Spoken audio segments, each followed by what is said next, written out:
Tema número 1. La jerarquía normativa en España. La jerarquía normativa es la columna vertebral del sistema jurídico español. Gracias a ella, sabemos qué norma prevalece, cómo se organiza el poder normativo y qué hacer ante un conflicto entre disposiciones. En esta presentación iremos paso a paso, desde la Constitución hasta las normas autonómicas y locales. Vamos a construir una visión clara, útil y estructurada.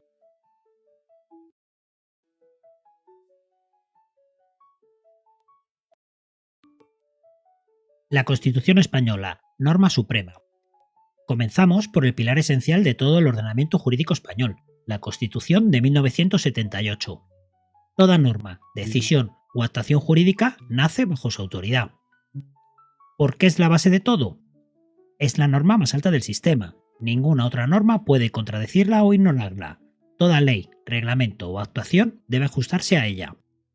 También porque define cómo se organiza el Estado, cuáles son sus poderes y qué principios deben guiar su actuación. Es el marco común de convivencia y legalidad. Y por último, porque protege nuestros derechos y libertades fundamentales. Toda norma que pretenda limitar o desarrollar estos derechos debe hacerlo respetando sus límites. ¿Por qué es esencial entender todo esto? Porque cuando hablamos de aplicar leyes, o resolver conflictos o interpretar normas, siempre partimos de una pregunta: ¿es constitucional? Si no lo es, esa norma o acto queda invalidado. En definitiva, recuerda que todo el ordenamiento jurídico en España se construye desde arriba hacia abajo y que la Constitución está en la cúspide. Ahora vamos a ver cómo se integra el derecho internacional en esta área. Normas internacionales en el sistema español. Después de la Constitución, el siguiente nivel en la jerarquía normativa lo ocupan las normas internacionales, especialmente los tratados y el derecho de la Unión Europea. Tratados internacionales. Cuando España ratifica un tratado, ese tratado pasa a formar parte del derecho interno. Tiene rango superior a las leyes ordinarias, pero nunca puede contradecir la Constitución. Ejemplos de tratados internacionales: tratados sobre los derechos humanos, medio ambiente, comercio, seguridad internacional. Esto garantiza que España actúe conforme a sus compromisos internacionales, sin dejar de respetar su marco constitucional. En el derecho de la Unión Europea, tiene primacía sobre el derecho interno español, incluso sobre algunas leyes nacionales. Los reglamentos europeos se aplican directamente, sin necesidad de adaptación, mientras que las directivas sí requieren que España las transponga, es decir, que adapte su legislación para cumplirla. ¿Esto qué significa? Si hay un conflicto entre una ley española y una norma de la Unión Europea, se aplica la europea, y si un tratado internacional contradice una ley ordinaria española, prevalece el tratado. Leyes orgánicas, características y ámbito. Entramos ahora en el núcleo del sistema legal español, las leyes.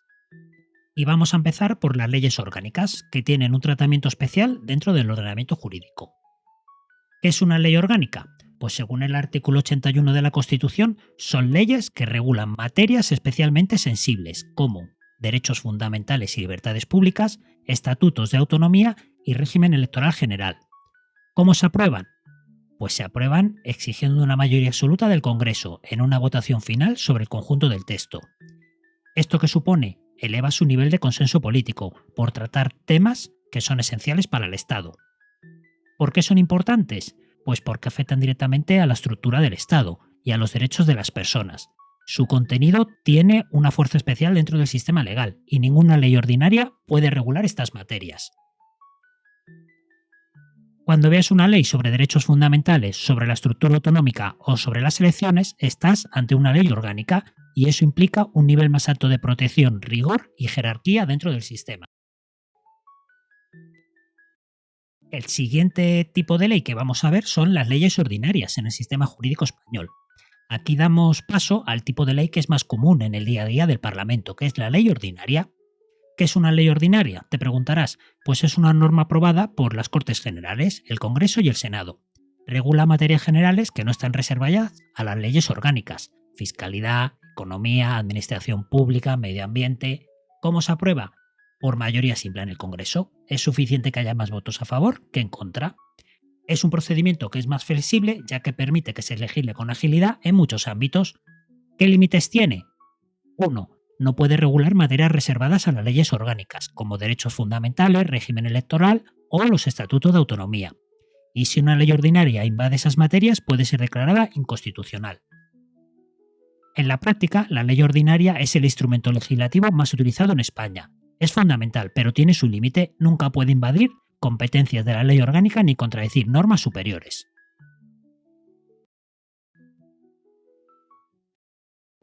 Como hemos visto en las diapositivas anteriores, vamos a hacer una diferenciación para que quede el concepto claro entre leyes orgánicas y ordinarias.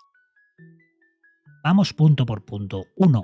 Ámbito de competencia. Mientras que la ley orgánica regula materias de especial relevancia, como derechos fundamentales de libertades públicas y organización del Estado, la ley ordinaria regula todo lo demás, como impuestos o servicios públicos. El procedimiento de aprobación. Una ley orgánica requiere la mayoría absoluta del Congreso, mientras que una ley ordinaria se aprueba por mayoría simple. Tiene que haber más síes que noes. Modificación.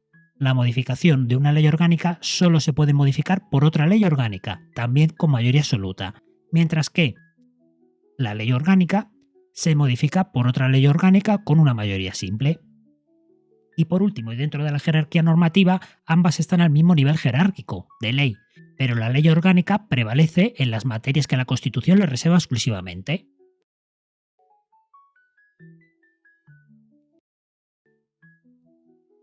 Procedimiento de aprobación de las leyes. Aquí vamos a ver paso a paso cómo nace una ley, desde que alguien propone la idea hasta que entra en vigor. Este proceso garantiza el control democrático y la legalidad. Primero, tiene que haber una iniciativa legislativa. ¿Quién propone una ley? La puede proponer el Gobierno, mediante un proyecto de ley, el Congreso, el Senado o una comunidad autónoma, o incluso los ciudadanos, mediante 500.000 firmas que se pueden presentar como una iniciativa legislativa popular. Después, el siguiente paso, hay una deliberación en el Congreso. Se debate el texto, se presentan enmiendas y se vota. Requiere una mayoría simple si la ley es ordinaria, es decir, que haya más síes que noes, o una mayoría absoluta si es una ley orgánica. Después pasamos a la deliberación en el Senado. El Senado puede aprobar el texto tal cual, modificarlo o vetarlo. Si no hay un acuerdo, se puede crear una comisión mixta Congreso-Senado. Y luego pasamos a la sanción y promulgación. Una vez aprobada por las Cortes, el texto se envía al rey, que tiene 15 días para sancionarlo. Tras su publicación en el Boletín Oficial del Estado, entra en vigor y se convierte en ley. ¿Por qué es importante? Porque entender este recorrido te ayuda a saber cómo se controla la legalidad de las normas. No es algo inmediato ni caprichoso. Toda ley pasa por filtros jurídicos, políticos y formales antes de aplicarse.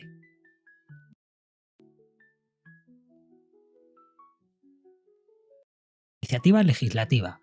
¿Quién puede proponer una ley? La primera fase es proponer una norma. Aquí vemos quién tiene derecho a hacerlo. 1. El Gobierno, mediante un proyecto de ley. Es la forma más habitual y parte del Consejo de Ministros. 2. Los diputados o senadores, que la pueden realizar individualmente o en grupo. En este caso se llama proposición de ley. 3. Los parlamentos autonómicos, cuando quieren que las Cortes Generales legislen sobre un tema en concreto. Y cuarta, la ciudadanía a través de lo que se conoce como una iniciativa legislativa popular, ILP, que requiere al menos 500.000 firmas válidas. Es una vía directa de participación ciudadana, aunque limitada a ciertas materias.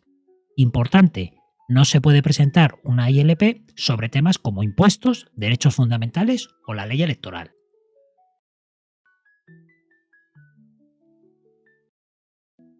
Deliberación en el Congreso.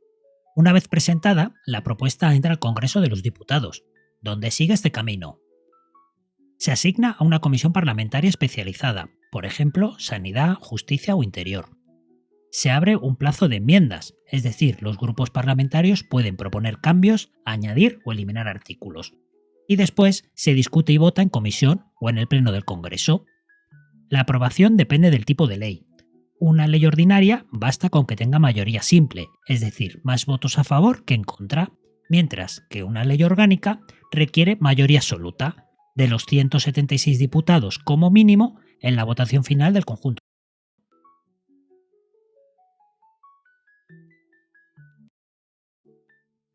Posteriormente, continúa la deliberación en el Senado, que es la segunda cámara revisora. El texto aprobado por el Congreso pasa al Senado, donde actúa como cámara de segunda lectura. Puede aprobar el texto tal cual viene, puede modificarlo añadiendo, corrigiendo o eliminando partes, o directamente puede vetarlo, bloqueando su aprobación. Si el Senado introduce cambios, el texto vuelve al Congreso, que tiene la última palabra. Puede o aceptar las enmiendas o rechazarlas por mayoría simple y aprobar el texto original. En casos de gran desacuerdo, se puede formar una comisión mixta Congreso-Senado para buscar un texto de consenso.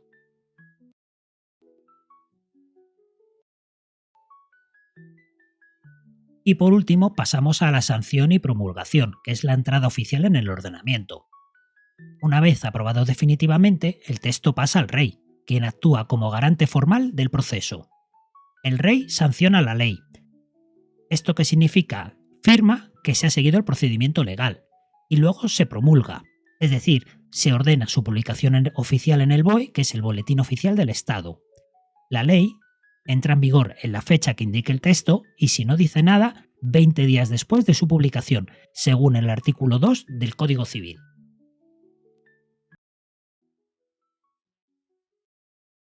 Decretos leyes. Bien, nos encontramos con una herramienta legislativa excepcional que puede usar el gobierno, que es el decreto ley. Vale, su razón de ser es reaccionar con rapidez ante situaciones que no pueden esperar el proceso legislativo ordinario. ¿Cuándo se usa un decreto ley? Pues cuando hay una situación de extraordinaria y urgente necesidad. El gobierno lo identifica como tal y actúa directamente. Por ejemplo, una crisis económica, la pandemia del COVID, una catástrofe natural. Las fases del proceso son: 1. Se identifica la urgencia. El gobierno considera que hay un problema que no puede esperar. Esto debe estar motivado y bien explicado. 2. Aprobación por el Consejo de Ministros. Se aprueba directamente por el órgano colegiado del gobierno, sin pasar primero por el Parlamento. 3. Hay una publicación en el BOE. Una vez publicado, entra en vigor con carácter inmediato. Desde ese momento tiene rango de ley. Por último, hay un control parlamentario en 30 días. El decreto ley debe presentarse al Congreso de los Diputados en un plazo máximo de 30 días. El Congreso puede: 1. Convalidarlo, es decir, dejarlo tal cual está; 2. Derogarlo, dejarlo sin efecto; y 3. Tramitarlo como proyecto de ley, abriendo así el proceso para posibles enmiendas. Este tipo de norma no sustituye al Parlamento, sino que lo complementa para situaciones extremas, como hemos hablado antes en el caso de una pandemia, de una crisis económica, ya que su uso está condicionado por la urgencia y nunca debe convertirse en una vía habitual para legislar. Límites de los decretos leyes. Después de entender qué es un decreto ley y cómo se aprueba, ahora nos centraremos en sus límites. Materias prohibidas. El Gobierno no puede regular mediante Real Decreto los siguientes ámbitos. 1. Las instituciones básicas del Estado, como el funcionamiento de las Cortes, el Rey o el Gobierno. Estas estructuras requieren un tratamiento legislativo completo. 2. Sobre los derechos fundamentales, deberes y libertades públicas. Lo regulado en el título primero de la Constitución está especialmente protegido. No se puede tocar por decreto. 3. El régimen de las comunidades autónomas. La distribución territorial y competencial debe respetar el equilibrio constitucional. No puede alterarse por urgencia. Y 4. El derecho electoral general. Las reglas del sistema democrático, como elecciones o representación, requieren consenso parlamentario y tampoco pueden cambiarse por esta vía. Asimismo, los decretos leyes requieren un control parlamentario. El Congreso debe revisar cualquier decreto ley en un plazo máximo de 30 días. En esos 30 días, una vez que lo ha revisado, puede aprobarlo, es decir, convalidarlo, puede derogarlo, dejarlo sin efecto, o puede tramitarlo como un proyecto de ley, abrir debate parlamentario con enmiendas. Este control asegura que, aunque se use en casos urgentes, el decreto ley no puede quedar fuera del sistema democrático. Decretos legislativos. Aquí hablamos de un instrumento que permite al Gobierno legislar con autorización expresa del Parlamento, lo que se conoce como delegación legislativa. ¿Qué es un decreto legislativo? Pues es una norma con rango de ley, aprobada por el Gobierno, pero a partir de una ley previa que lo autoriza. Esa autorización se llama Ley de Delegación y está aprobada por las Cortes Generales. ¿Cuándo se utiliza? Se utiliza cuando hay necesidad de 1. Sistematizar leyes dispersas. 2. Desarrollar normas técnicas o normas muy especializadas. Y 3. Para agilizar procesos legislativos en materias complejas. ¿Por qué delega el Parlamento? Pues porque hay ámbitos donde no es práctico que el Parlamento redacte hasta el último detalle técnico. Por eso se da una autorización limitada al Gobierno que no puede salir del marco marcado por esa ley del delegado. Tipos de decretos legislativos. Una vez que el Parlamento otorga la delegación legislativa, el Gobierno puede elaborar uno de estos dos tipos de decreto, según el objeto de la delegación. 1. Textos refundidos. El objetivo que tienen es unificar varias leyes que regulen una misma materia en un solo texto claro y coherente. ¿Cuándo se utiliza? Pues se utiliza cuando hay mucha normativa dispersa o repetitiva. Un ejemplo claro, por ejemplo, sería la ley del Estatuto de los Trabajadores. Y 2. Tendríamos los textos articulados, cuyo objetivo es desarrollar con detalle los principios y bases marcados por una ley de base. ¿Qué es una ley de base? Una ley de base dice qué regular y cómo, y el Gobierno redacta el contenido técnico completo. ¿Cuándo se usa? Pues se usa en materias complejas o técnicas, donde el Parlamento fija las líneas generales y el Ejecutivo concreta. Diferencia clave: en el texto refundido compila, mientras que un texto articulado desarrolla desde cero.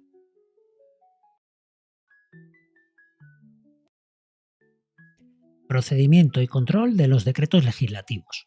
Aquí completamos el ciclo de los decretos legislativos, entendiendo cómo se aprueban, qué control tienen y qué garantías se aplican para evitar abusos. 1. Hay una aprobación de la ley por delegación. Todo decreto legislativo parte de una ley de delegación, que es aprobada por las Cortes Generales, el Congreso y el Senado. Esta ley no da libertad absoluta, marca claramente: 1. El ámbito material sobre el que se puede legislar el Gobierno, las directrices o principios que debe seguir y, si procede, el plazo máximo en el que debe hacerlo. Digamos que es un encargo controlado. El Gobierno no actúa por su cuenta, sino en un marco concreto otorgado por el Parlamento. Continuamos con la emisión del decreto legislativo. Una vez que la delegación en mano, el Gobierno redacta y aprueba el decreto legislativo, que ya tiene rango de ley. Esto significa que 1. Tiene la misma fuerza jurídica que una ley ordinaria aprobada por el Parlamento y se integra en el ordenamiento como una norma legislativa no reglamentaria. Y por último, pasamos al control parlamentario y judicial. Aunque ya está aprobado, el decreto legislativo sigue sometido a control. El Parlamento puede revocar o limitar la delegación si considera que el Gobierno se ha excedido o ha incumplido los términos.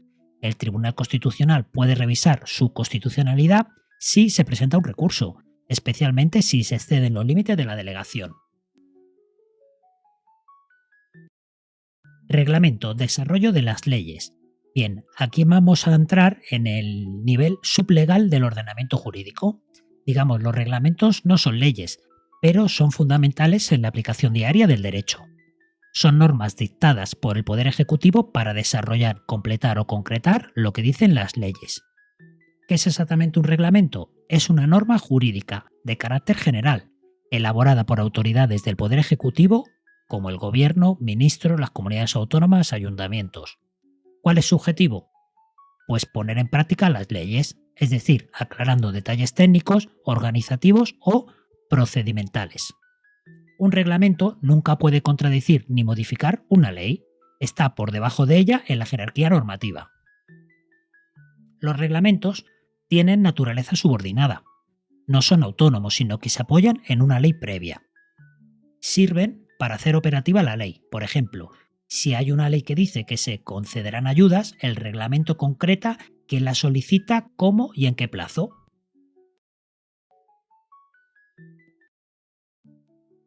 ¿Cuál es el fundamento jurídico? Pues el Poder Ejecutivo tiene esta capacidad por el llamado principio de potestad reglamentaria, que está reconocido en el artículo 97 de la Constitución. Es decir, el Gobierno y las administraciones tienen la facultad de dictar reglamentos para desarrollar la ley.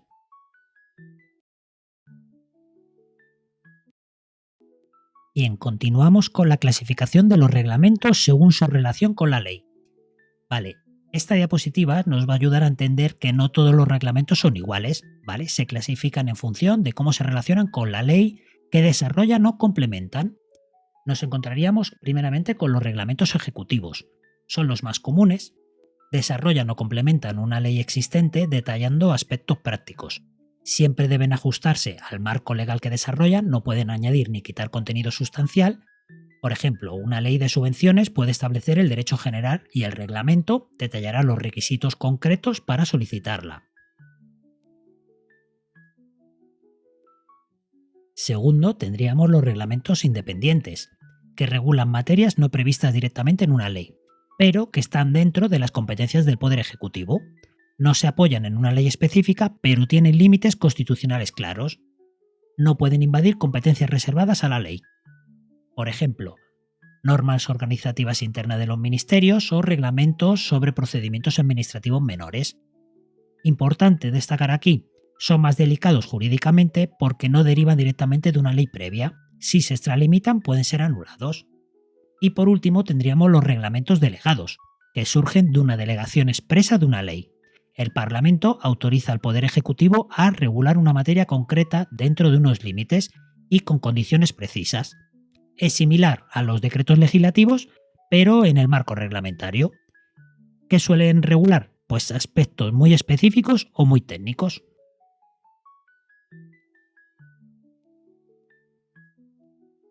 Esta clasificación te permite identificar el alcance y los límites de cada reglamento. Y lo más importante, todos ellos deben respetar la ley y la Constitución. El reglamento es siempre un instrumento de desarrollo, no de creación autónoma de normas con fuerza de ley.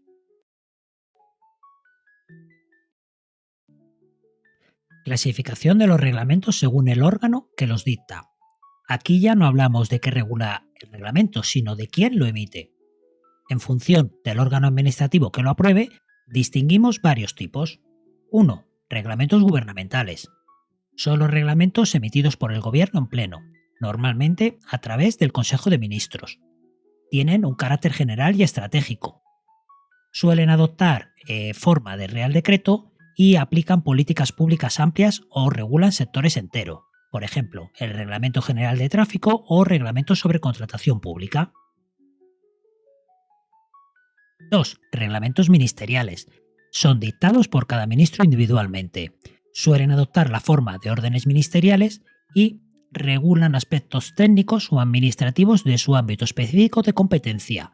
Por ejemplo, normas sobre formularios, procedimientos internos, criterios técnicos en sanidad, educación. Tienen un ámbito más limitado, pero siguen siendo obligatorios dentro de su campo.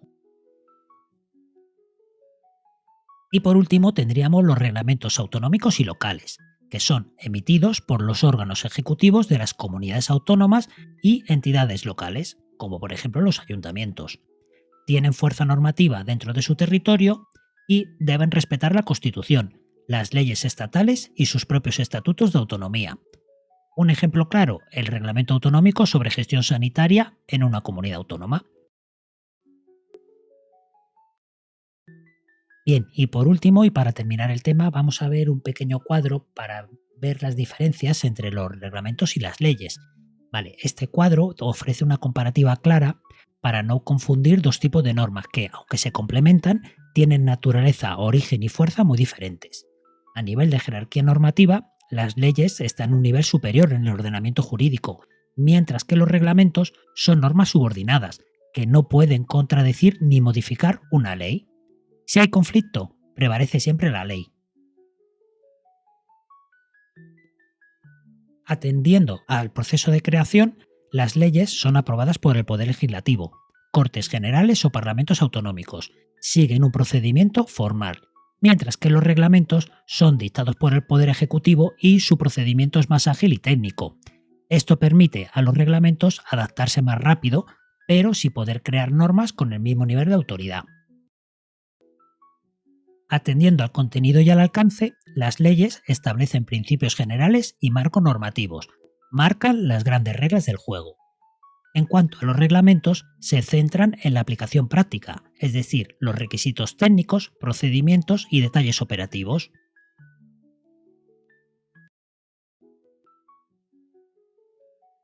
Y finalizamos con el órgano emisor.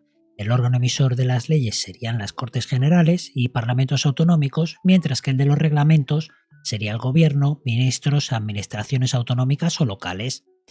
Diferenciar bien una ley de un reglamento es clave para interpretar normas correctamente.